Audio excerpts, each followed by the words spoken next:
उत्पत्ति 2 अध्याय उसका 7 पद और पहला यूहन्ना 5 अध्याय उसका 12 पद, कुलिस्सियों 3 अध्याय उसका 1 से 4 और यूहन्ना सुसमाचार 14 अध्याय उसका 6 पद। हमारी सृष्टि को हम जाने, हमारे जीवन को हम समझे, हम कौन और कहां से आए।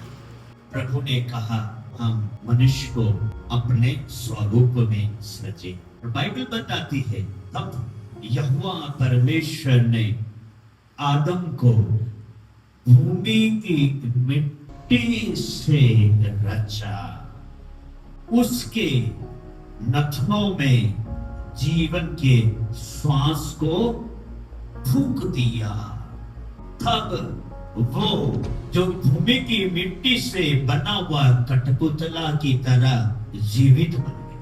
जो कठपुतला था, बिना श्वास, बिना आवाज का प्राणी पड़ा था, जीवित प्राणी बन गया। ये उसके नथनों में जो श्वास फूकी है, यही परमेश्वर यहोवा ने फूकी अपनी श्वास। तब यहोवा परमेश्वर ने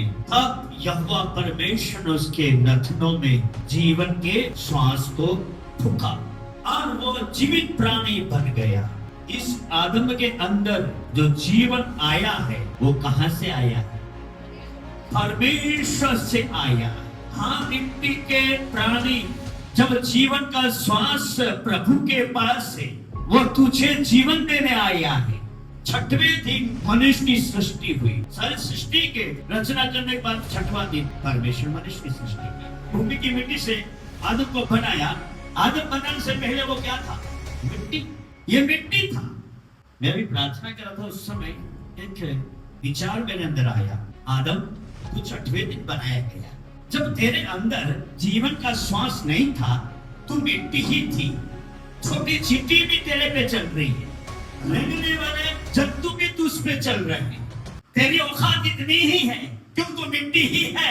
मिट्टी ने कभी सोचा नहीं था कि मैं इनके ऊपर अधिकार रखूंगा।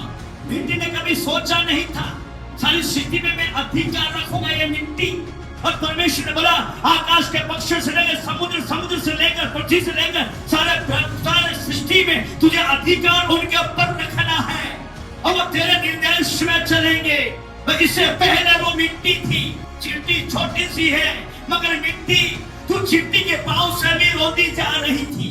आदम को बनाया वो स्पेशल मिट्टी नहीं है, वो वही भूमि है जिसके ऊपर जीव जंतु चलते फिरते थे।